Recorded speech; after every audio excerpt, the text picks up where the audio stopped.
Olá, bem-vindos a mais uma atividade do ensino remoto da disciplina de microbiologia para o curso de nutrição integral da Unirio. Hoje nós vamos estudar as características fisiológicas das bactérias. Esse assunto está intimamente relacionado à aula anterior e é um assunto extremamente importante. Nós vamos apresentar uma série de conceitos que devem ser muito bem entendidos e memorizados. Por quê? Porque eles serão utilizados ao longo do nosso curso. Quando você pensa nas bactérias, você tem que pensar num ser unicelular. E esse ser unicelular, ele tem um metabolismo bem típico, que se chama metabolismo integrado. Esse metabolismo integrado, ele conjuga a produção de subunidades estruturais, ou seja, tudo que é necessário para uma bactéria formar uma nova célula bacteriana, formar parede celular, formar membrana celular, formar um novo genoma, e energia, que é necessário para você organizar essas subunidades estruturais. Por que esse metabolismo integrado é tão importante para as bactérias? Porque o objetivo principal das bactérias é o crescimento, é fazer divisão binária, é aumentar a população microbiana.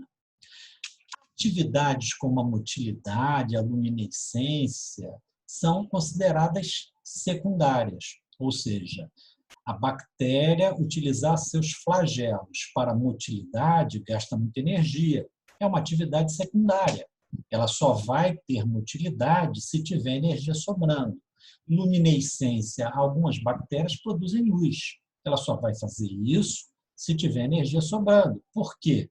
Porque a luminescência é um objetivo secundário das bactérias.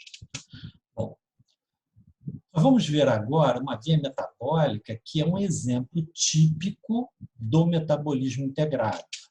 Essa via metabólica aqui, vocês já estudaram, é a respiração aeróbica.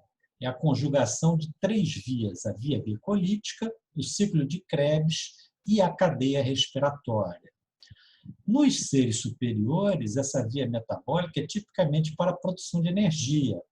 Nas bactérias, ela está inserida dentro do metabolismo integrado, ou seja, quando a bactéria tem energia suficiente, ela não paralisa essa via metabólica, mas passa a derivar intermediários metabólicos para a síntese de subunidades estruturais. Por exemplo, você vê ali um primeiro intermediário metabólico, a glicose 6-fosfato. A bactéria, quando tem energia suficiente, ela pode pegar essa substância e transformar em subunidades que vão estruturar as cadeias polissacarídicas da peptidoglicana, que é importante para o quê? Para a síntese da parede celular de uma nova bactéria. Um outro exemplo, quando a bactéria tem energia suficiente, ela pode derivar esses intermediários metabólicos aí para a síntese de glicerol e ácidos graxos. Por que esses lipídios serão importantes para a bactéria? Para estruturar uma nova membrana celular. Então, a bactéria tem energia suficiente, ela deriva esses intermediários metabólicos para a síntese de substâncias que vão possibilitar ela estruturar uma nova membrana celular. O ciclo de Krebs. O ciclo de Krebs tipicamente produz substâncias que vão ser transformadas em energia na cadeia respiratória. Se a bactéria tem energia suficiente, ela deriva o ciclo de Krebs para a produção de aminoácidos. Por que esses aminoácidos são importantes? Vão formar proteínas e essas proteínas vão entrar na membrana celular, essas proteínas vão entrar na formação da peptidoglicana e possibilitar a formação de uma nova célula bacteriana. Então, essa via metabólica é um exemplo típico de metabolismo integrado. Você tem a produção de energia e a produção de subunidades estruturais de forma sincrônica, permitindo que a bactéria se duplique, que a bactéria faça divisão celular, que a bactéria faça divisão binária. Como é que é a nutrição bacteriana? Bom, existem numerosas espécies bacterianas, cada uma com exigências nutricionais diferenciadas. Então, se você pensar numa bactéria que está na superfície da nossa pele ou na superfície do intestino, as exigências nutricionais delas são totalmente diferentes de bactérias que estão, por exemplo, em vida livre no ambiente. Então, existem muitos tipos de exigências nutricionais nas espécies bacterianas. Você tem numerosas espécies bacterianas, consequentemente, você tem numerosos tipos de exigências de nutrientes. Se você abreviar esse capítulo, você pode pensar da seguinte maneira. Primeiro, as bactérias precisam de elementos considerados elementos plásticos, ou seja, elementos que são utilizados em grande quantidade, são utilizados para formar estruturas. Então, seriam, entre aspas, superfícies plásticas, né? Mas não tem nada a ver com o plástico, mas sim com a forma, né? Seria a formação de uma nova bactéria. Então, as bactérias precisam de uma fonte de carbono, uma fonte de nitrogênio, uma fonte de fosfato, uma fonte de enxofre, todas elas em grandes quantidades. Ou seja, esses elementos são chamados de macronutrientes. Macro. Você precisa deles em grande quantidade. Por quê? Porque eles serão consumidos quando a bactéria forma a célula filha. Então, ela precisa de uma grande quantidade desses macronutrientes. Existem alguns nutrientes que são chamados de elementos traço, ou seja, a bactéria precisa deles, eles são muito importantes, mas eles não são consumidos em grande quantidade. Quantidades mínimas, traços, permitem, né, que a bactéria tenha metabolismo e que a bactéria consiga se duplicar. E esses micronutrientes são os mais variados, cálcio, potássio, ferro, ou seja, uma série de micronutrientes que vão servir para, muitas vezes, serem cofatores de enzimas ou entram em quantidades mínimas em estruturas da célula bacteriana. Além de macronutrientes e micronutrientes, existem algumas bactérias que fazem a exigência de nutrientes específicos. Ou seja, elas exigem substâncias que elas não conseguem produzir, sintetizar, mas que são imprescindíveis para o seu metabolismo. Então, existem bactérias que têm exigências muito simples. Por exemplo, exigem um monossacarídeo, né, um açúcar como a glicose, ou exigem um aminoácido que nem a leucina. Sem essas substâncias, a bactéria não consegue ter metabolismo. Por quê? Ela não consegue sintetizar essas substâncias e essas substâncias são imprescindíveis para o seu metabolismo. Sem elas, não existe metabolismo. Sem elas, a bactéria não consegue crescer, não consegue se multiplicar. Existem bactérias que têm exigências extremamente complexas. Existem alguns patógenos humanos que por exemplo, exigem para crescer imina, um derivado da hemoglobina, NAD reduzido, etc. Então, quando você pensa em exigências, ou seja, em fatores de crescimento, as bactérias têm também uma diversidade muito grande de exigências. Podem ser exigências simples, como fatores de crescimento do tipo um açúcar, um aminoácido, ou podem ser fatores de crescimento representados por substâncias extremamente complexas, como a hemina, como o NAD. Então, quando você olha esse quadro geral, esse panorama geral, você vê que as bactérias, em termos nutricionais, apresentam uma grande variedade, correto? Quanto mais adaptada à vida parasitária, mais exigentes são as bactérias em termos da sua nutrição. Quanto menos adaptadas à vida parasitária, ou seja, quando elas são tipicamente bactérias de vida livre, menos exigentes elas são em relação a esses nutrientes e fatores de crescimento. Bom, macronutrientes e micronutrientes, e quando a bactéria é exigente nutricionalmente, os fatores de crescimento são todos utilizados no metabolismo. E o que a bactéria faz? Como nós vimos, o metabolismo integrado produz energia e, quando a bactéria tem energia suficiente, ela começa a produzir carboidratos, aminoácidos, bases nitrogenadas, ácidos graxos, que vão ser utilizados na síntese de estruturas que vão compor uma nova bactéria, além de atender às suas funções celulares, às suas funções metabólicas normais. Então, a bactéria está sempre objetivando, no metabolismo integrado, a divisão celular. Por isso que elas se multiplicam tão rapidamente. Os fatores de crescimento, eles são substâncias extremamente importantes, principalmente nas bactérias que são muito adaptadas à vida parasitária.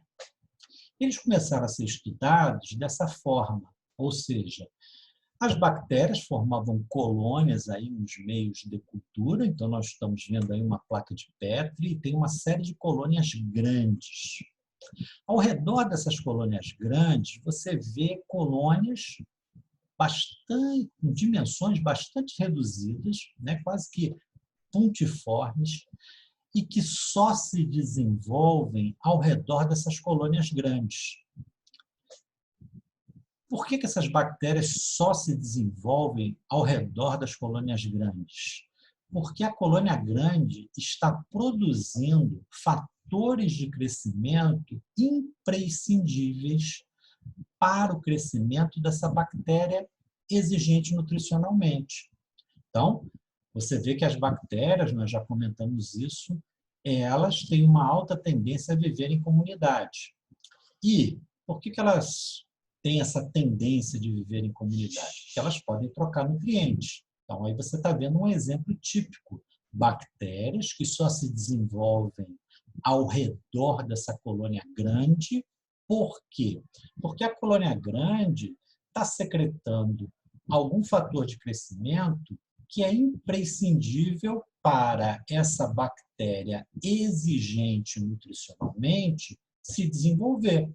Você vê que nas áreas do meio de cultura, onde não existe a colônia grande, você não vê essas colônias puntiformes. Por quê?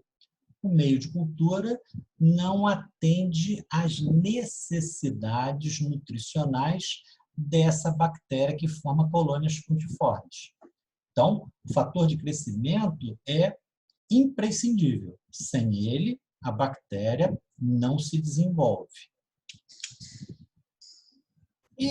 Essa observação aqui, ela foi traduzida em alguns testes muito simples de serem feitos. Você pega a substância que você considera que é um fator de crescimento, coloca num disco de papel de filtro, numa tira de papel de filtro e coloca sobre uma placa de Petri contendo um meio de cultura onde você semeou a bactéria para ela crescer como um tapete. Você observa nessa imagem aqui superior que as bactérias só crescem ao redor desse disco impregnado com o fator de crescimento. Então, você vê que o fator de crescimento é imprescindível. Sem ele, essa bactéria aqui do manto não cresce. Da mesma forma, nessa imagem aqui abaixo, você vê várias tiras de papel de filtro impregnadas com fatores de crescimento. E você vê que as bactérias do manto só se desenvolvem ao redor de algumas tiras. No caso aqui, nas tiras que têm esses dois fatores de crescimento, o X e o V, que pregnam essa tira de papel de filtro. Você vê aqui que na interface entre a tira com fator 5, ou V, e a tira com fator 10, ou X, existe crescimento, né? Ou seja, quando você tem a combinação dos dois fatores, a bactéria do manto cresce. Quando você tem um fator individualmente, como aqui, né, nessa região aqui, a bactéria não cresce. Aqui nessa região, você tem somente esse fator 10, a bactéria não cresce. Ela só cresce quando você disponibiliza para ela os dois fatores de crescimento, 5 e 10. Então, isso aí são exemplificações do quão importantes são os fatores de crescimento. Ou seja, quando a gente fala do fator de crescimento, é um nutriente imprescindível ao desenvolvimento das bactérias. Esse assunto leva a um outro assunto importante, que é a classificação nutricional das bactérias. Essa classificação nutricional das bactérias é semelhante à classificação nutricional dos seres vivos. A que eu vou apresentar aqui é a classificação mais simples, mas ela é bastante oportuna em alguns outros assuntos que nós vamos estudar. Quando você pensa numa classificação nutricional bastante simples, você pensa na divisão das bactérias, os seres vivos, em autotróficos e heterotróficos. Os seres autotróficos são seres que se desenvolvem em meios de cultivo constituídos somente por substâncias inorgânicas simples.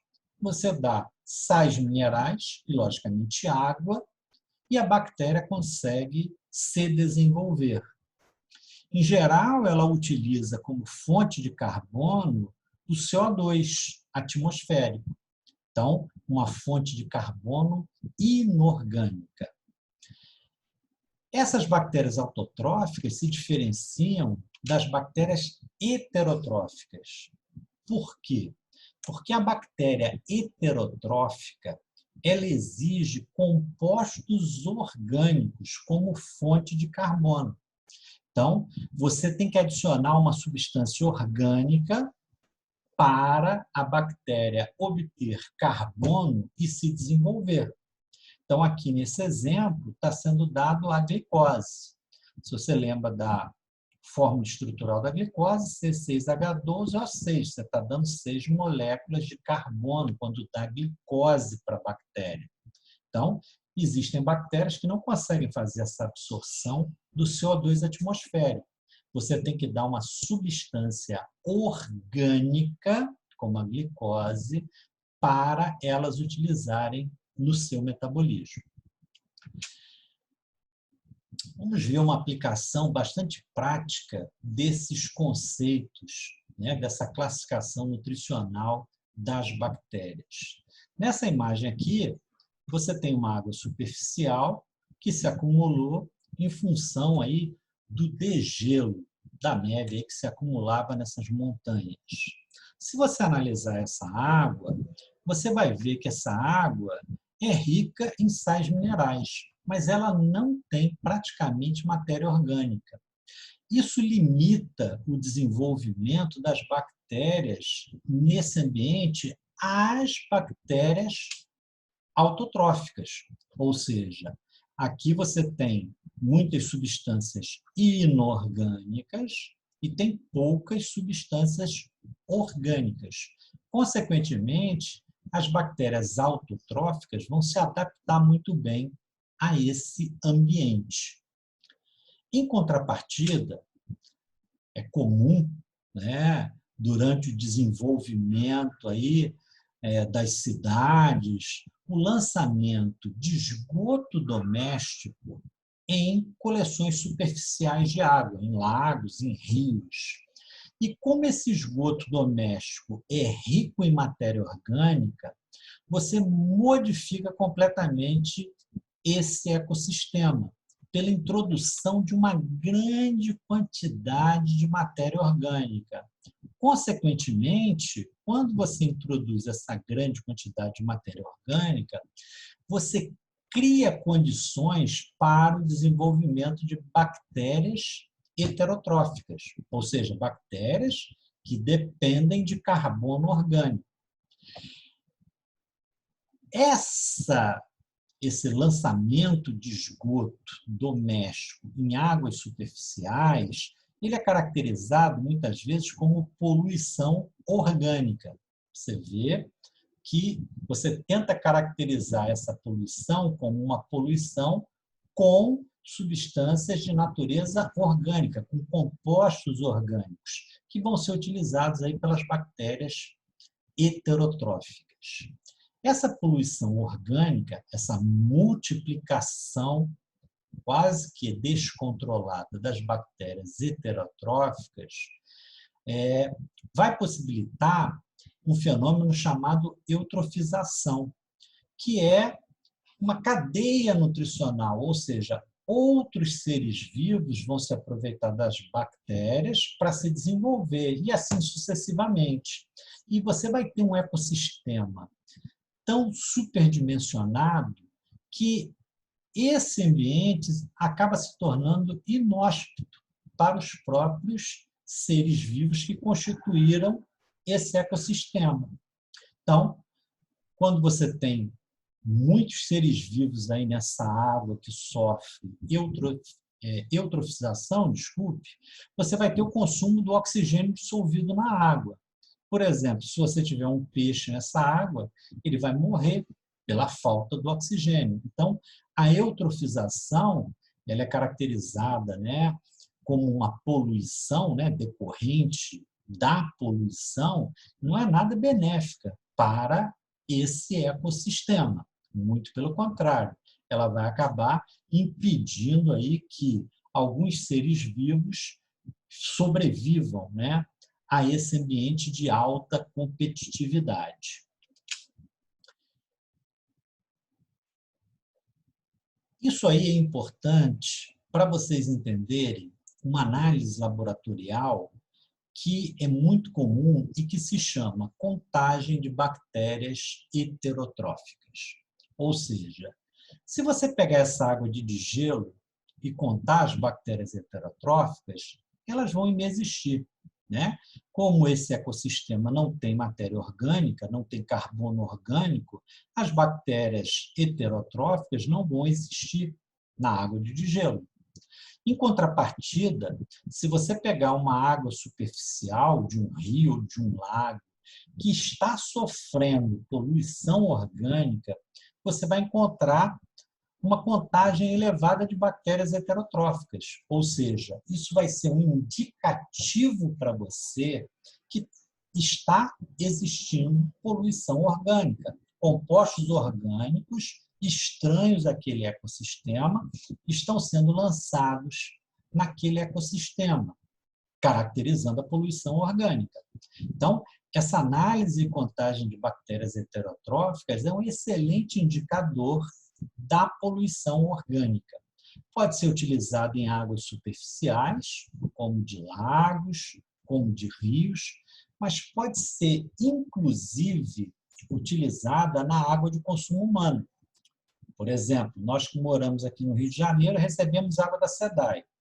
A água da SEDAI, ela é uma água tratada. É uma água em que grande parte da matéria orgânica foi removida e ela é tratada com cloro, justamente para matar as bactérias.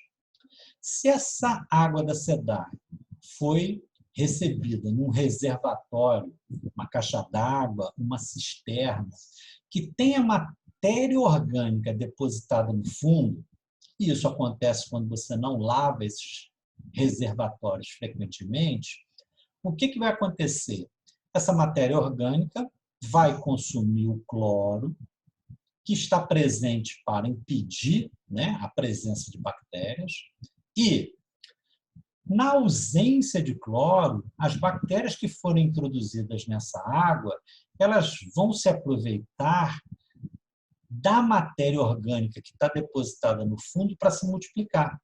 E aí você vai ter um aumento da contagem de bactérias heterotróficas. Então, quando você faz essa análise numa água de cisterna, numa água de caixa d'água, você, pelo resultado, você consegue entender se esses reservatórios estão limpos ou não, se esses reservatórios têm um acúmulo de matéria orgânica ou não. Então, essa análise, contagem de bactérias heterotróficas, é extremamente importante, muito utilizada em avaliação, principalmente de água. É um excelente indicador da contaminação, né, com matéria orgânica, com carbono orgânico desta água. Bom, nós falamos em nutrição bacteriana e, logicamente, temos que falar nos meios de cultura utilizados para desenvolvimento das bactérias. Ou seja, no laboratório, nós utilizamos meios de cultura que têm uma composição para atender às exigências nutricionais das bactérias. O meio de cultura mais simples que nós dispomos é chamado de agar simples ou agar nutriente. É o meio mais simples. E ele se presta ao desenvolvimento de bactérias heterotróficas. Por quê? Porque ele tem peptona e extrato de carne, fontes de carbono orgânico. Né? Peptona é proteína hidrolisada, tem aminoácidos, substâncias orgânicas. Extrato de carne contém não só proteínas, como contém carboidratos, como contém lipídios. Então, esse meio é muito rico em carbono orgânico, por isso que ele se destina ao desenvolvimento de bactérias heterotróficas. Além de peptona e extrato de carne, esse meio de cultura tem cloreto de sódio, né? Se você calcular 8 gramas por litro, dá 0,8%. É algo próximo à concentração de cloreto de sódio do soro fisiológico, ou seja, os bacteriologistas colocaram esse agente osmótico para tentar proteger as bactérias de grandes diferenças osmóticas. Logicamente, a gente sabe que isso aí é praticamente desnecessário, porque as bactérias elas resistem a grandes diferenças osmóticas. Mas o cloreto de sódio, ele, quando colocado no meio de cultura, ele acaba introduzindo no meio de cultura uma pequena quantidade de elementos traço. Ou seja, quando você compra cloreto de sódio, ele não tem 100% de pureza. Em geral, ele tem 99,5% de pureza. Essa quantidade de impureza geralmente carrega para o meio de cultura aqueles elementos traços necessários para o desenvolvimento dos micro-organismos.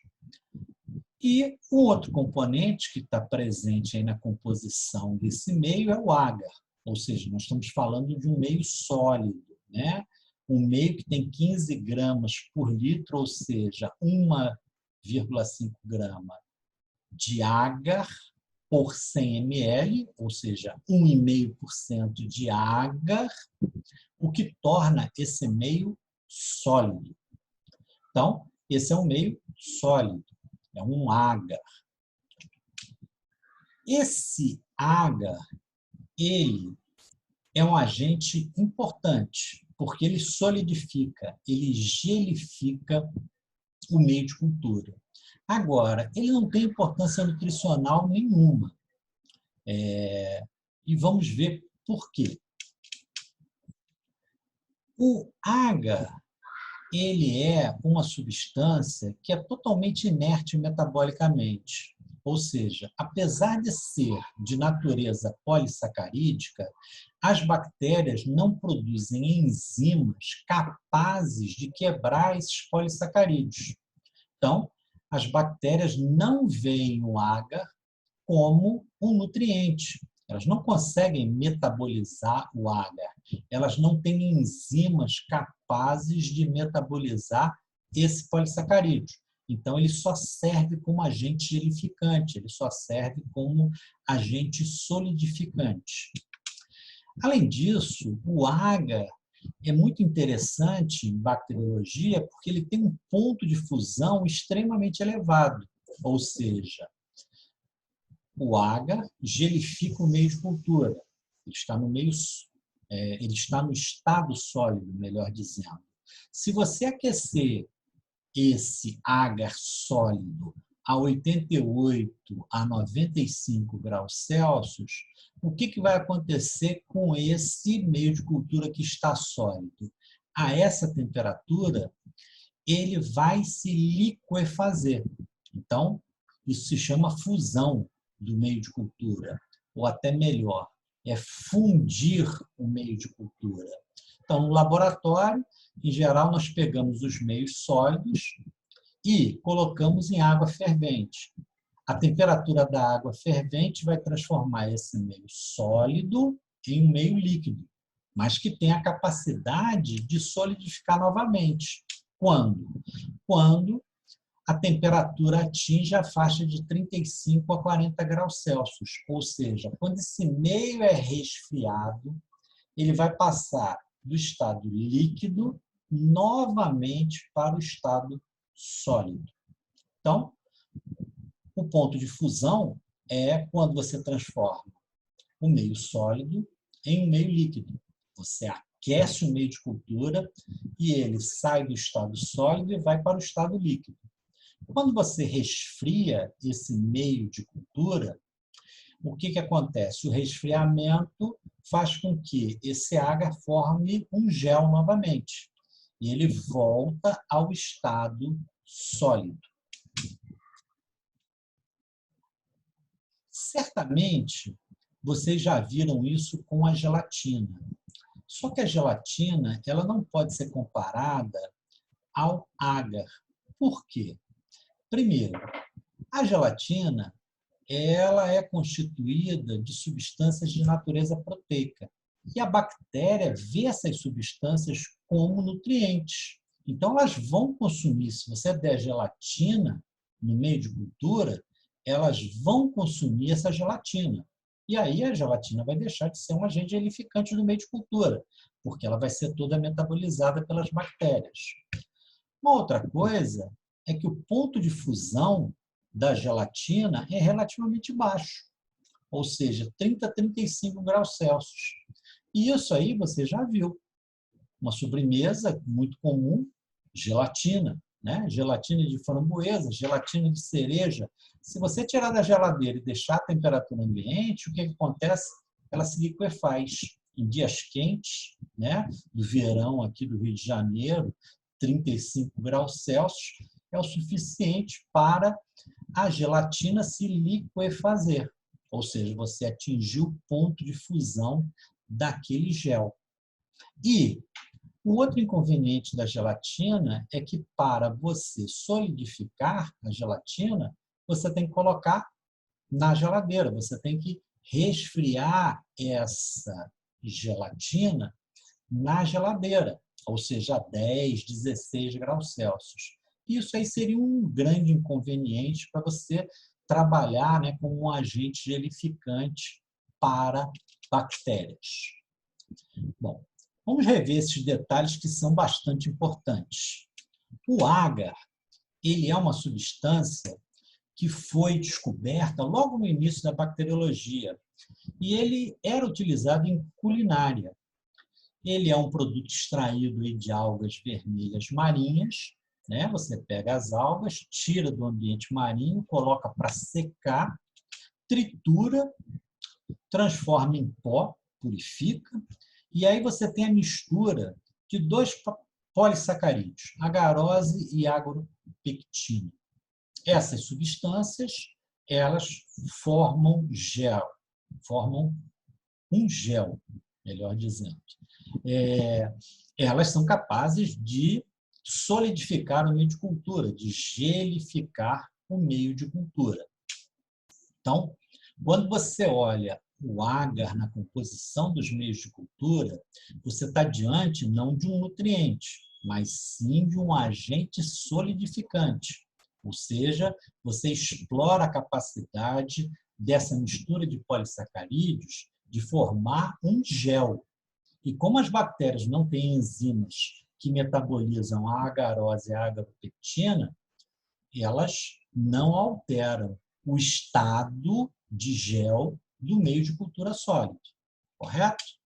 Bom, certamente vocês já viram, já consumiram alimentos produzidos com agar. O alimento mais comum é a jujuba, né? Quem não comeu jujuba até hoje, né? A jujuba é feita com agar, ou seja, você gelifica aquela mistura lá de sabores, cereja, framboesa, laranja, e você obtém um alimento que se mantém sólido à temperatura ambiente. Então, a jujuba, diferentemente da gelatina, ela não precisa ficar na geladeira. Por quê? Gelatina comestível usa gelatina. Jujuba utiliza agar, que forma géis estáveis à temperatura ambiente. Se você nunca percebeu nas jujubas, certamente, como nutricionista, você já ouviu falar do agar-agar como complemento de dietas. E aí não tem nada a ver com gelificação, mas tem a ver com a força osmótica dessa substância, afinal, é um polissacarídeo. Ou seja, as pessoas, quando querem emagrecer, é um complemento que elas podem utilizar, não estou recomendando, só estou citando o que você encontra aí na internet, você pode utilizar cápsulas contendo agar. Essas cápsulas liberam o agar no interior, na luz intestinal. Esse polissacarídeo atrai água para a luz intestinal, aumenta o bolo fecal, aumenta o ritmo intestinal, fazendo com que as pessoas percam nutrientes. Então, muitos, né, sugerem a sua utilização como complemento, né, de dietas. De novo, não estou recomendando, não estou dizendo que funciona, não funciona. Eu não sou nutricionista para fazer essa avaliação. Eu estou só explicando a utilização dessa substância como um adjuvante, né, de algumas dietas aí prescritas na internet ou em outros locais. Então, não é uma recomendação. Bom, o agar, como eu falei, ele, apesar de ser um polissacarídeo, ele é inerte metabolicamente. As bactérias não conseguem quebrar esse polissacarídeo para se aproveitar dos carboidratos que o formam. Então, a bactéria não vê o agar como um nutriente. O ponto de fusão, como nós falamos, é 88, 95 graus Celsius, dependendo do grau de pureza do agar. Então, aqui nessa imagem, você está vendo um agar sólido. Se você colocar esse frasco em um banho-maria a 100 graus Celsius, né, com água em ebulição, ele vai ficar com essa consistência que você está vendo aqui nesse tubo. Ele vai ficar líquido, né? Você vai fundir o meio de cultura. Ele vai sair do estado sólido e vai para o estado líquido. E quando esse meio de cultura for resfriado a 35, 40 graus Celsius, ele se torna sólido. Você vê que eu peguei essa placa aqui, inverti a placa, deixei ela de cabeça para baixo e o meio continuou sólido no fundo da placa de Petri. Então, o agar ele é um agente gelificante. Tem duas características importantes. Um ponto de fusão elevado, ou seja, se eu estou trabalhando com bactérias que crescem a 50 graus, 60 graus, 70 graus, eu posso utilizar um meio de cultura que tem como agente solidificante o agar. Por quê? Esse meio vai permanecer estável nessa faixa de temperatura. E a solidificação dele é a uma temperatura extremamente baixa, o que possibilita que você agregue a esse meio de cultura substâncias termoláveis. Então, se você tem uma vitamina termolável e você quer adicionar ao meio de cultura, o que você faz? Você funde o meio de cultura, deixa ele líquido. Vai resfriando esse meio de cultura. Quando chegar próximo de 40 graus, você adiciona a substância termolábil e rapidamente invasa o meio de cultura na placa de Petri. E isso vai garantir a estabilidade dessa substância termolábil. Então, quando você olha o agar, você vê que é um agente ideal, né, para a solidificação de meios de cultura. A gelatina, como nós comentamos, é uma excelente sobremesa, mas não serve como agente solidificante para meios de cultura. Por quê? Nós já comentamos no slide anterior. As bactérias veem a gelatina como nutriente. Por quê? Porque a gelatina ela é composta por peptídeos aí derivados do colágeno. A bactéria vê como uma substância de natureza proteica. E ela pode produzir gelatinases, enzimas que especificamente quebram esses peptídeos que compõem a gelatina. Então, você colocando uma bactéria nessa gelatina, o que vai acontecer?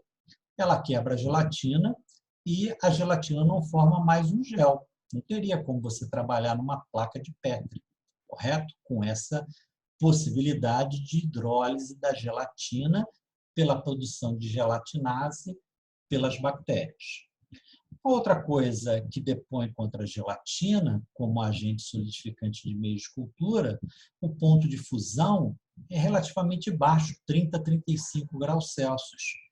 Em bacteriologia, na maioria das vezes, a gente incuba as bactérias a 35 graus Celsius, o que faria com que essa gelatina se tornasse um líquido, esquece. Não vou nem pronunciar a palavra para não errar, correto? E ter que editar o vídeo. Ela vai sofrer uma liquefação, ela vai sair do estado sólido para o estado líquido. Então, o ponto de fusão é muito baixo, impede que você incube, né, um meio de cultura a 35 graus Celsius. E o ponto de solidificação exigiria que você colocasse essas placas de Petri primeiro na geladeira, antes de utilizar, o que daria um trabalho danado. Então, a gelatina é uma excelente sobremesa, mas é um péssimo agente solidificante de meios de cultura, correto? Por causa desses motivos aí explanados. Bom, quando nós falamos de condições que influenciam o crescimento bacteriano, nós falamos de nutrientes essenciais, né? Os macronutrientes, os micronutrientes e os fatores de crescimento. Falamos também que a mistura dessas substâncias com água gera um pH, e o pH pode influenciar o crescimento bacteriano. Dependendo aí da composição do meio de cultura, desses nutrientes, eles vão ter uma força osmolar, uma força osmótica, melhor dizendo, o cansaço leva a gente a errar, né? Eu já errei 2 vezes, então leva ao aumento aí da osmolaridade. E você também tem que levar em consideração a atmosfera ao qual esse meio de cultura está exposto e também a temperatura ao qual você expõe esse meio de cultura, né? As bactérias, elas têm exigências em relação à atmosfera e têm exigências em relação à temperatura. Então, você vai ver que nós vamos classificar as bactérias em relação a essas exigências, em relação às exigências de faixa de pH, de osmolaridade, de atmosfera de incubação e de temperatura de incubação. Então, nós, a partir de agora, vamos descrever vários grupos fisiológicos de bactérias, ou seja, bactérias que são classificadas de acordo com essas exigências de pH, de osmolaridade, de atmosfera e de temperatura. E por que isso é importante? Porque, comumente, quando nós descrevemos as bactérias, nós citamos essa classificação. Então, é importante você entender essas classificações e memorizar essas classificações. Bom, a primeira classificação que nós vamos ver é a classificação das bactérias segundo a temperatura preferencial de crescimento. Então, esse quadro aí, ele mostra temperatura, diferentes temperaturas, e mostra se as bactérias crescem mais ou menos nessas temperaturas. É importante que você tenha uma ideia geral dessas temperaturas, mas não é necessário você memorizar cada faixa de temperatura. Por quê? Primeiro que as bactérias não assistiram essa aula, então elas podem se comportar diferentemente do que está sendo preconizado aqui. Segundo, que dependendo do livro que você pegar, essas faixas de temperatura mudam. Então você tem que ter uma ideia geral, mas você não precisa ficar memorizando as faixas de temperatura aqui exemplificadas, correto? Bom, o primeiro grupo de bactérias são as bactérias psicrófilas. Elas crescem de menos 10 a 20 graus Celsius, tendo um máximo de crescimento aqui próximo de 10 graus Celsius. Essas bactérias são bactérias tipicamente ambientais. Elas existem aonde? Nos mares gelados. Então, você tem baixas temperaturas e elas se adaptam a essas baixas temperaturas. Essas bactérias são somente de importância ambiental. O segundo grupo são as bactérias psicrotróficas. Essas bactérias psicrotróficas, elas se multiplicam de 0 grau até 30 graus, segundo esse gráfico. O que é importante você pensar? Elas se multiplicam desde a temperatura de congelamento da água até temperaturas próximas da temperatura corpórea humana. Agora, o máximo de crescimento dessas bactérias é próximo de 20 graus Celsius. Por quê? Porque essas bactérias são bactérias tipicamente ambientais. Então, elas existem no ambiente. E a gente já viu que, em geral, no ambiente, não nos extremos, mas na maioria dos ambientes, a temperatura flutua entre 20 e 25 graus Celsius. Então, essas bactérias psicrotróficas, elas são tipicamente bactérias ambientais. São importantes em microbiologia de alimentos? Lógico. Quando você colhe uma alface da terra, a microbiota predominante é de micro-organismos psicrotróficos. Então, tudo que você colhe da natureza vem com uma microbiota, com micro-organismos psicrotróficos. Um outro grupo de micro-organismos são os micro-organismos mesófilos. Esses micro-organismos, segundo esse gráfico aqui, se multiplicam de 10 a 50 graus Celsius, com um maior crescimento perto de 37 graus Celsius. O que o autor desse gráfico quis mostrar?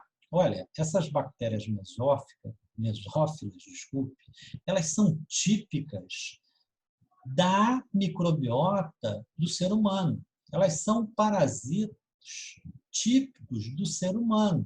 Elas são encontradas na nossa pele, são encontradas em algumas das nossas mucosas. Consequentemente, elas se adaptaram à vida parasitária e elas se desenvolvem muito bem a uma temperatura próxima à temperatura corpórea humana. Então, elas se multiplicam muito bem na faixa de 35, 37 graus Celsius. Não quer dizer que elas não se multipliquem de 10 a 50, mas as maiores velocidades de crescimento são obtidas aí numa temperatura próxima de 35, 37 graus Celsius. Então, essas bactérias são muito importantes. Existem associadas à nossa pele, a algumas de nossas mucosas. E as bactérias que causam DTAs são tipicamente mesófilas. Então, são bactérias muito importantes. Podem ser veiculadas pelos alimentos ao homem e se multiplicarem muito bem em temperaturas da nossa pele ou das nossas mucosas. Um outro grupo aqui apresentado são os termófilos. Como o nome indica, são bactérias que crescem a altas temperaturas. Esse termo aí, filo, indica afinidade. Então, mesófilo, termófilo, hipertermófilo, leva você a uma interpretação errada. Por quê? Parece que é uma afinidade a temperaturas próximas da temperatura corpórea humana, que é uma afinidade a temperaturas próximas a 60 graus Celsius, e não é bem isso. Na realidade, essas bactérias, elas exigem para se desenvolver temperaturas próximas à temperatura corpórea humana, no caso dos mesófilos, temperaturas elevadas no caso dos termófilos. Por exemplo, se você pegar um termófilo e colocar numa estufa a 35 graus Celsius, essa bactéria termófila não vai crescer, porque a exigência de temperatura dela não foi atendida. Ela cresce a partir de 40 graus Celsius, então não tem nada de afinidade. É uma exigência, cresce ou não cresce. Aqui é bem binário, apesar de ser uma faixa ampla de temperatura. Então, os mesófilos abaixo de 10 graus Celsius geralmente não se desenvolvem. Então, é uma exigência dos mesófilos temperaturas acima de 10 graus Celsius. Então, cuidado para não confundir, né? Etimologicamente, o sufixo filo indica afinidade, mas não tem nada a ver com afinidade. Tem a ver com vida ou morte, desenvolvimento ou não. Está dentro da faixa, a bactéria se desenvolve. Está fora da faixa, a bactéria não se desenvolve. Essas bactérias termófilas são bastante incomuns, né? Elas exigem temperaturas muito superiores à temperatura ambiente, por exemplo. E elas são um grande problema em alimentos processados termicamente. Alimentos que você aquece e depois você deixa resfriando a temperatura ambiente.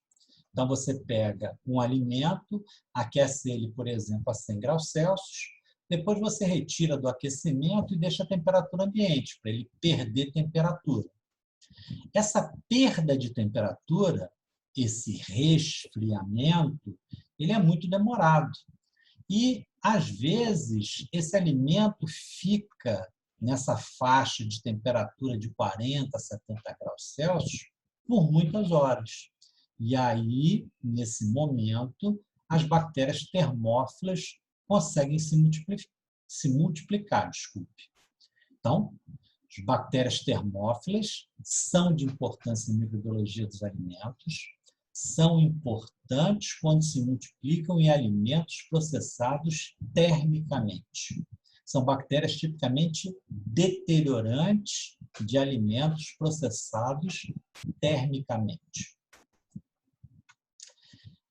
Esse grupo aqui de hipertermófilos são bactérias que foram descritas nas últimas décadas e estão dentro de um grupo maior, que são os extremófilos. São bactérias que vivem em condições extremas. Não são bactérias comuns, né? Porque você não tem condições extremas em qualquer lugar do ambiente. Então, difíceis de serem encontradas, são bactérias ambientais que vivem em ecossistemas bem diferenciados. Então, por exemplo, onde você encontra um hipertermófilo? Você encontra, por exemplo, numa água de uma fenda vulcânica, onde a temperatura é muito elevada. No passado, se achava que não existia vida associada por causa da alta temperatura, e hoje em dia se sabe que nessa água das fendas vulcânicas existem os hipertermófilos, que são bactérias que conseguem se multiplicar em temperaturas até superiores a 100 graus Celsius. Então, são micro-organismos muito diferentes de outros seres vivos, apesar de serem bactérias, correto? Então, são objeto de estudos de microbiologia ambiental, são bactérias muito interessantes, mas nós não vamos mais tecer considerações aí sobre elas. Para nós, os grupos importantes são os psicrotróficos, os mesófilos e os termófilos. Correto? Estão relacionados com microbiologia médica e microbiologia dos alimentos. Os psicrófilos e os hipertermófilos têm uma grande importância em microbiologia ambiental. Então, como são curiosidades, nós não vamos fazer muitos comentários aí sobre esses grupos. Algo que eu ressalto novamente, já foi objeto da aula passada, você não deve ver, né, essas temperaturas preferenciais como uma exigência absoluta. Por exemplo, os mesófilos crescem bem a temperatura próxima da temperatura corpórea humana, 37 graus Celsius. Isso quer dizer que a 38 elas não crescem? Não, muito pelo contrário, elas conseguem crescer. Né? Elas conseguem crescer numa ampla faixa de temperatura, que varia de 10 a 50. Agora, as maiores velocidades de crescimento dessa bactéria são obtidas em que temperatura? 37 graus Celsius ou 35 graus Celsius. Então, você tem que lembrar sempre que quando a gente fala desses grupos de micro-organismos, a gente tem que sempre pensar numa faixa de temperatura onde eles se multiplicam. Existem temperaturas onde eles se multiplicam mais rapidamente, existem temperaturas onde eles se multiplicam mais lentamente, como você vê aí nesse gráfico, ou nesse quadro. Bom, então, só para recordar, os grupos mais importantes em microbiologia dos alimentos e também microbiologia médica são os mesófilos. Né? Esses mesófilos incorporam que micro-organismos? Aqueles que causam doença no homem, aqueles que causam DTAs, aqueles que são veiculados por água e alimentos e vão causar doença no homem. Qual é a temperatura que eles crescem? Qual é a faixa de temperatura que eles crescem? De mais ou menos 10 graus Celsius a 50 graus Celsius. Agora, as melhores velocidades de crescimento são obtidas em 35, 37 graus Celsius. Um outro grupo muito importante, principalmente em microbiologia dos alimentos, os psicrotróficos. Os psicrotróficos eles se multiplicam de cerca de 0 graus Celsius a 30 graus Celsius. E por que essas bactérias são importantes? Primeiro, fazem parte da microbiota da maioria dos alimentos in natura. Então, quando você pega um alface, um tomate, uma batata, a presença de psicotróficos nesses alimentos é bastante expressiva. E por que eles são importantes? Muitas vezes você tenta conservar os alimentos na geladeira, à temperatura de geladeira. E esse processo de refrigeração, ou seja, a temperatura da geladeira, em geral, varia de 2 a 8 graus Celsius, ele não é suficiente para impedir a multiplicação dos psicotróficos. Então, você vai pegar um alimento, coloca na geladeira e você acha que esse é um processo de conservação. Sim, é um processo de conservação. Mas o tempo de vida útil na geladeira não é infinito, é restrito. Por quê?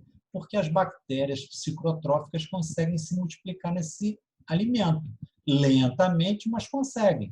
Então, quando você coloca um alimento na geladeira, um alimento in natura na geladeira, em geral, ele está conservado por um período de 3, 5, 7, 10 dias. Vai depender da multiplicação das bactérias psicotróficas. Se elas se multiplicarem intensamente, elas deterioram o alimento, mesmo ele estando sob refrigeração na geladeira. Correto? Então, essas bactérias são importantes porque elas deterioram alimentos frequentemente, principalmente alimentos conservados sob refrigeração. Bactérias termófilas, nós falamos que são importantes na deterioração de alimentos processados termicamente. Então, as temperaturas de multiplicação dessas bactérias são bastante elevadas e essas temperaturas são alcançadas quando do resfriamento de alimentos processados termicamente. E existe um grupo que seria aí diferenciado de mesófilos e termófilos, que seriam os termófilos facultativos. Seriam bactérias mesófilas que conseguem se multiplicar até temperaturas que seriam bem próximas das temperaturas típicas dos termófilos. Então, são bactérias que são mesófilas, mas conseguem se multiplicar dentro do início da faixa de temperatura típica dos termófilos. Então, essas bactérias são importantes, sim. Algumas bactérias que causam DTA têm um comportamento de termófilo facultativo, mas a introdução desse termo aí, dessa classificação, é mais para você entender que existem muitas subdivisões nessa classificação. Como existem muitas espécies bacterianas, existem muitas subdivisões dessa classificação. Nós estamos apresentando as classificações mais importantes. Um grupo que você não deve nunca confundir com esses anteriores são os termodúricos, ou seja, as bactérias termodúricas, esse sufixo dúrico, indica que essas bactérias resistem a processamentos térmicos. Então, são bactérias que você expõe a temperaturas elevadas e elas resistem. Não é porque elas são esporuladas, elas se apresentam na forma vegetativa e conseguem resistir ao que a gente chama de processamento térmico brando. Processamento térmico brando é quando você aquece um alimento a 70, no máximo 80 graus Celsius, aproximadamente, vai depender de cada alimento. E nessa faixa de temperatura, essas bactérias termodúricas, elas conseguem sobreviver. Repara, nós estamos falando de sobrevivência e não de exigência para multiplicação. Então, os termodúricos sobrevivem resistem a processamentos térmicos brandos. E por que eles são um grupo muito importante? Porque existe um processamento térmico brando que é muito utilizado nos alimentos, que é a pasteurização. Será objeto de aula futura, mas certamente você já ouviu falar de leite pasteurizado, é um processo muito comum. Então, os termodúricos são muito importantes. Termodúrico não é uma classificação das bactérias segundo exigências de temperatura para crescimento, mas sim a indicação que essa bactéria resiste a processamentos térmicos brandos. Bom, outra classificação que você pode fazer das bactérias é segundo o tipo respiratório. Ou seja, esse segundo tipo respiratório é muito parecido com fisiologia humana, né? Ou seja, como os bacteriologistas começam a vida estudando a fisiologia do ser humano, acabam dando denominações que são mais aplicadas a seres superiores que as bactérias. Na realidade, essa classificação envolve a presença ou não de oxigênio onde as bactérias se desenvolvem. Então, se você olhar esse meio de cultura aqui, você está vendo que o meio de cultura está representado em amarelo, a atmosfera está representada em azul, e onde existe crescimento bacteriano, existe essa área pontilhada. Se você analisar bem, as bactérias só se desenvolveram no meio de cultura próximo à atmosfera. Ou seja, isso é um indicativo que elas necessitam de um componente da atmosfera para se multiplicar. E qual é esse componente? O oxigênio. Então, essas bactérias aí que exigem o oxigênio para se multiplicarem, elas são chamadas de aeróbias. Então, é uma exigência. Você repara que onde não tem oxigênio no meio de cultura, elas não se desenvolvem, certo? De modo completamente oposto, você tem as bactérias anaeróbicas. Os anaeróbicos ou anaeróbios, ana é negação. Eles só se desenvolvem na ausência de oxigênio molecular. Então, você só observa o crescimento bacteriano nessa região do meio de cultura onde não existe oxigênio molecular, onde não existe O2. Repara que eu estou enfatizando oxigênio molecular, porque se você pensar só em oxigênio, existe no meio de cultura água, e a água tem oxigênio. Então, quando eu falo oxigênio molecular, eu estou falando no O2, no gás. Então, nessa área aqui do meio de cultura, não existe oxigênio molecular livre, correto? E é nessa área onde as bactérias anaeróbias ou anaeróbicas se desenvolvem. Então, essa bactéria, ela tem uma exigência. Qual é a exigência? A ausência de oxigênio molecular livre.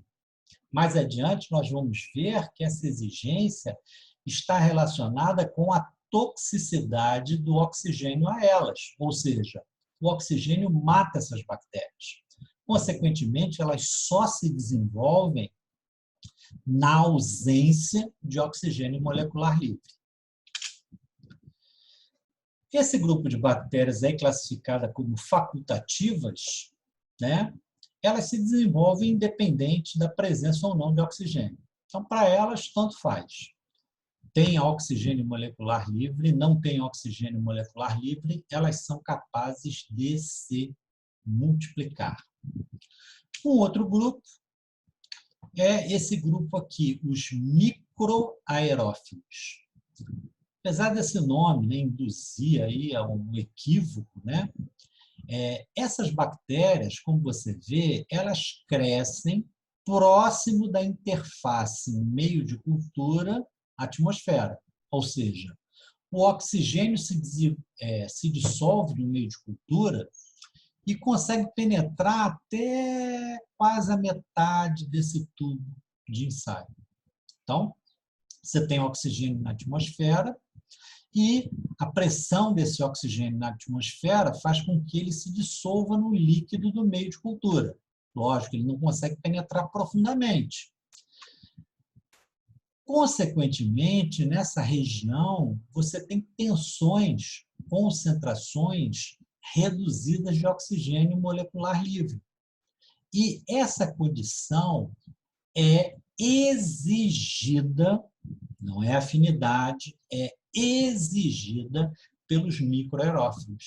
Eles só se desenvolvem em concentrações reduzidas de oxigênio molecular livre. Então, as bactérias podem ser classificadas segundo o tipo respiratório. As principais classificações são essas. Estão relacionadas com a presença de oxigênio molecular livre, correto? Certamente você deve estar se perguntando, por que a bactéria aeróbica é diferente da bactéria anaeróbica, né? As bactérias aeróbicas, nós vimos, elas exigem oxigênio molecular livre para o seu desenvolvimento. As bactérias facultativas, isso independe. Elas crescem na ausência ou mesmo na presença de oxigênio molecular livre. Então, em alguns momentos, elas têm um comportamento muito semelhante às bactérias aeróbicas. E por que isso? É sabido que o oxigênio tem uma ação tóxica sobre as células. Ou seja, quando você expõe uma célula ao oxigênio molecular livre, essa célula vai produzir no seu metabolismo substâncias altamente oxidantes, oxidativas. E o que pode acontecer? Essas substâncias, se elas não forem neutralizadas, elas vão oxidar componentes da célula, inviabilizando a célula.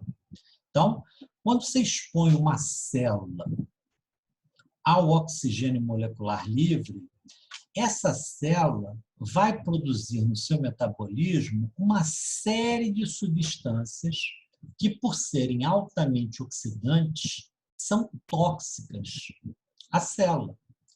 E aí, essas substâncias, como superóxido, como peróxido de hidrogênio, ou seja, pelo próprio nome você já consegue deduzir que são substâncias altamente oxidantes, essas substâncias têm que ser, essas substâncias necessitam, né, serem neutralizadas por enzimas da célula bacteriana. Quais são as enzimas? O superóxido é neutralizado pela enzima superóxido desmutase. O peróxido de hidrogênio, aquela água oxigenada que vocês conhecem, é uma substância neutralizada por enzimas do tipo catalase e enzimas do tipo peroxidase, né, que o nome já indica, né, quebram aí o peróxido de hidrogênio. Então, as bactérias aeróbicas e facultativas, ou as bactérias facultativas, melhor dizendo, elas resistem à ação do oxigênio. Ou seja, quando a célula entra em contato com o oxigênio e existe a produção de superóxido e peróxido de hidrogênio, elas conseguem, através das enzimas superóxido desmutase, catalase e peroxidase, destruir essas substâncias, neutralizar essas substâncias. E, com isso, a bactéria consegue conviver, entre aspas, com o oxigênio. Na realidade, como o oxigênio é exigido em outras vias metabólicas, como a respiração aeróbica, as bactérias necessitam desse oxigênio para essas vias metabólicas, correto? Mas elas se protegem da ação das substâncias tóxicas geradas pelo metabolismo da célula quando exposta ao oxigênio molecular livre. Essas substâncias aqui, elas agem em cascata. Essa enzima, melhor dizendo, a superóxido dismutase, pega o íon superóxido, transforma em peróxido de hidrogênio. E aí vem as catalases e as peroxidases, quebram o peróxido de hidrogênio, H2O2, a H2O, água, e oxigênio molecular livre. E esse oxigênio entra nesse circuito novamente. Então, o que caracteriza aí as bactérias aeróbicas ou as bactérias facultativas? A existência de enzimas como a superóxido dismutase, as catalases e as peroxidases que vão neutralizar esses produtos altamente oxidantes, como o superóxido, como o peróxido de hidrogênio, que são produzidos pelo metabolismo da célula quando exposta ao oxigênio molecular livre. Já as bactérias anaeróbicas, você já deve ter deduzido que elas exigem a ausência de oxigênio molecular livre. Por quê? Se você expor uma célula de uma bactéria anaeróbica ao oxigênio, esses produtos tóxicos vão ser gerados e elas não têm essas enzimas que neutralizam essas substâncias tóxicas e, consequentemente, elas vão morrer. Então, as bactérias anaeróbicas, elas tipicamente elas não possuem, né, essas enzimas, a superóxido dismutase, as catalases e as peroxidases, o que faz com que essas substâncias tóxicas geradas levem à morte da bactéria. Por isso, eu reforço o que eu já falei anteriormente, que não é afinidade, é uma exigência, correto? Se você pegar uma bactéria anaeróbica e colocar na presença do oxigênio, ela não vai ter afinidade ou não ao oxigênio, ela vai morrer por ação do oxigênio. Então, isso é exigência, correto? Não é afinidade. Bom, muitas vezes, quando a gente pede esse conceito, o que é uma bactéria anaeróbica? Qual é a resposta que você espera? É uma bactéria que exige a ausência de oxigênio molecular livre. Muitas vezes o aluno responde, é uma bactéria que cresce na ausência de oxigênio molecular livre. E a gente dá errado a essa resposta. Por quê? Porque essa resposta inclui também os facultativos. Então, se você olhar aqui, a bactéria facultativa também cresce na ausência de oxigênio molecular livre. Então, você não pode ter um conceito que abranja dois grupos, né, de bactérias tão distintos. Então, você tem que se ater a essa palavra exigência, né, quando conceituar aí essas bactérias. É muito importante para você conceituar corretamente. Bom, como é que você cultiva as bactérias anaeróbicas no laboratório? O primeiro sistema que foi desenvolvido para crescimento de bactérias anaeróbicas foi a jarra de anaerobiose. O que é uma jarra de anaerobiose? É um recipiente que permite a vedação hermética, como você está vendo aqui, né? É um recipiente que tem uma tampa que você pode fechar hermeticamente, porque tem uma junta e tem um parafuso aqui de pressão para tornar esse recipiente hermético.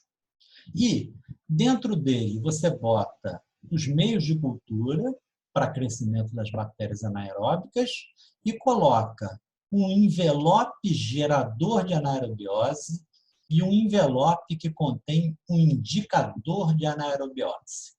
Vamos explicar. Esse envelope gerador de anaerobiose, na realidade, é um envelope que tem dois sais, bicarbonato de sódio e borohidreto de sódio.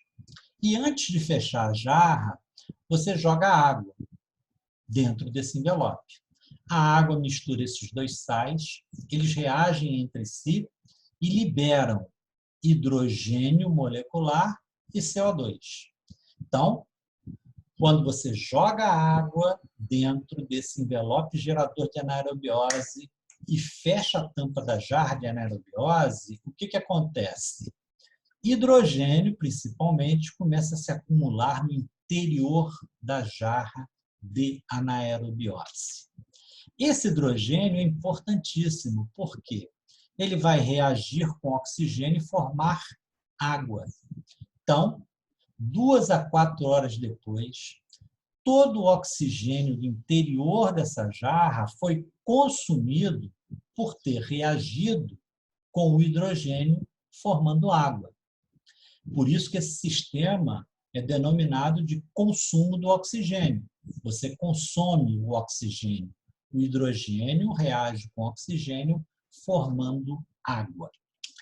Essa reação, hidrogênio mais oxigênio, é uma reação muito lenta.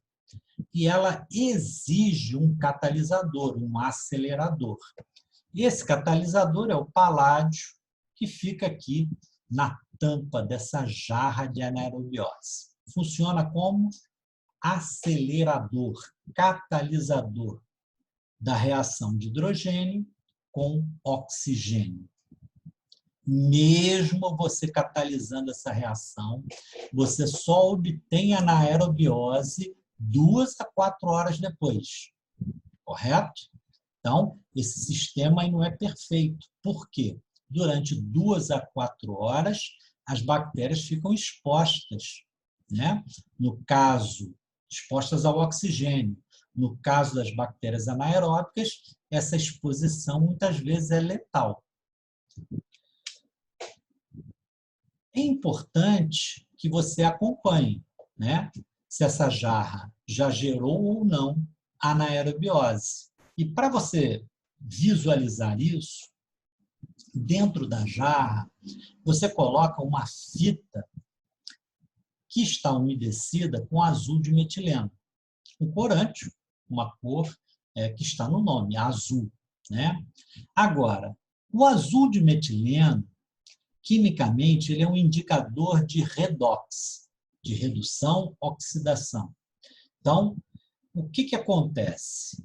Quando esse azul de metileno está reduzido, ele não apresenta cor, ele é incolor.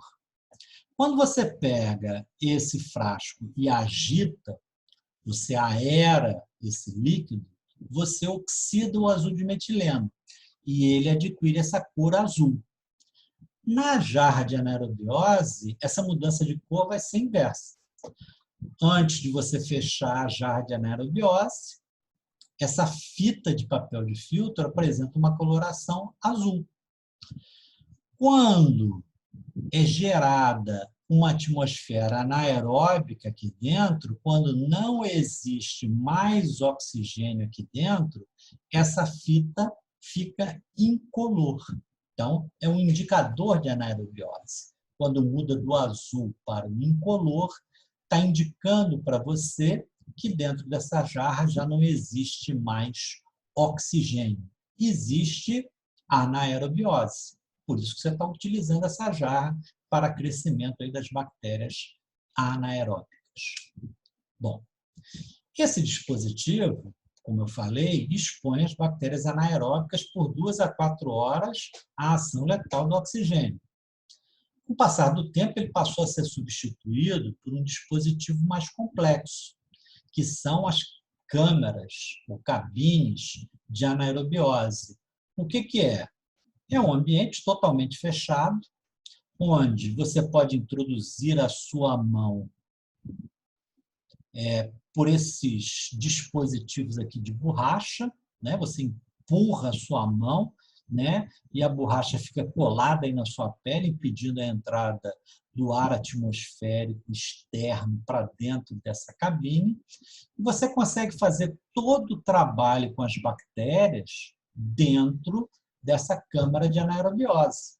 Então, é você trabalhar num microambiente, desculpe, controlado. Dentro desse ambiente não tem oxigênio. Como é que você consegue isso? Bom, esse dispositivo aqui, ele tem um compartimento externo que se chama pass-through, ou seja, é um compartimento de passagem.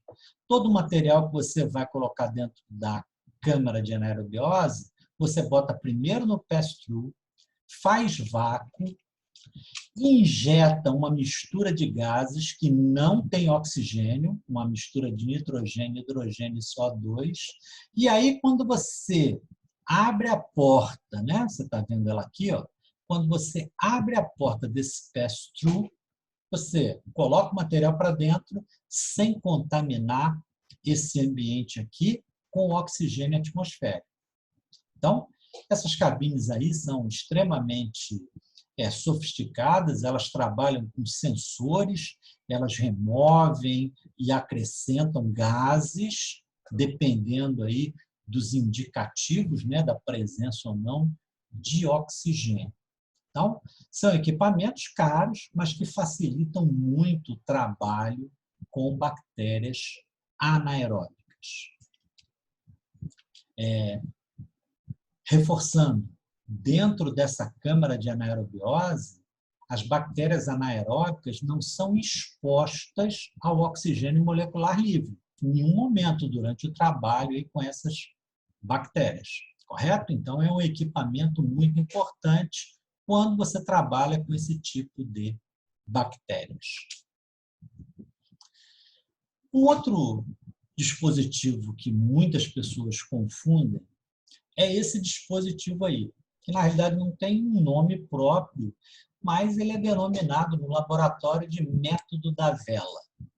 A primeira coisa que você tem que entender é que esse método da vela, ele é um método que reduz a concentração de O2 e aumenta a concentração de CO2 no interior desse recipiente. Como é que você consegue isso? Você coloca seus materiais, seus meios de cultura, no interior aí dessa jarra, coloca uma vela, acende essa vela, tampa. O que vai acontecer? A chama da vela vai queimar o oxigênio, gerando CO2. Então, você vai ter uma redução dos níveis de oxigênio no interior dessa jarra e aumento dos níveis de CO2 no interior da jarra. Isso é suficiente para as bactérias anaeróbicas crescerem? Não. Essa chama da vela vai se apagar quando a concentração caiu de 20%, que é o normal na atmosfera ambiente, para cerca de 5, 7%. 5 a 7% de tensão de oxigênio ainda é letal para a maioria das bactérias anaeróbicas. Então, o anaeróbico exige ausência de oxigênio molecular livre. Se você tem qualquer concentração de oxigênio molecular livre, não é um ambiente propício ao desenvolvimento de bactérias anaeróbicas. Então, esse método da vela, ele não se presta para cultivo de bactérias anaeróbicas. Em hipótese nenhuma. Não tem um senão. É técnico, né? A gente sabe que essa vela vai se apagar quando a concentração for reduzida a cerca de 5, 7% de oxigênio. Ou seja, ainda vai restar oxigênio no interior aí dessa jarra, consequentemente, esse oxigênio pode matar aí as bactérias anaeróbicas que você está tentando cultivar. Agora, esse método se presta muito bem para o desenvolvimento de bactérias microaerófilas. Lembra lá, as bactérias microaerófilas são aquelas bactérias que crescem em tensões reduzidas de oxigênio. Então, o método da vela é perfeito para as bactérias microaerófilas. E também serve para um grupo novo de bactérias que eu estou introduzindo agora, que são as bactérias capnofílicas. São bactérias que exigem tensões elevadas de CO2 na atmosfera. Então, é importante que você compreenda o método da vela. Ele não se presta ao cultivo de bactérias anaeróbicas, mas ele é muito bom para crescimento de bactérias microaerófilas e bactérias capnofílicas. Logicamente, no mundo atual não existe espaço para um método tão primitivo como esse. Logicamente, aqui no Brasil, nos laboratórios, infelizmente, muitas vezes a gente usa ainda esse método. Mas nos países desenvolvidos, você não usa mais esse método. O que você usa? Você usa uma estufa de incubação e essa estufa está ligada a um cilindro contendo CO2. E esse equipamento é automatizado na admissão de CO2 até atingir uma tensão de CO2 ideal aí para as bactérias capnofílicas, e essa mistura de gases que você injeta, não é só CO2, também remove o oxigênio aqui de dentro. Então, quando você injeta hidrogênio, o hidrogênio reage aí com oxigênio e vai reduzir a concentração de oxigênio aí, permitindo o quê? O crescimento das bactérias microaerófilas. Então, hoje em dia, você tem equipamentos no laboratório que a gente chama de estufa de CO2. São muito utilizadas em culturas de células, aquelas que nós apresentamos na aula de características gerais dos vírus, mas se prestam também ao cultivo de bactérias microaerófilas e capnofílicas. Essa aula continua, você vai ter uma parte 2, porque ela é muito longa. Espero aí que vocês tenham aproveitado a apresentação e não esqueçam de assistir o próximo vídeo que conclui esse assunto. Muito obrigado aí pela atenção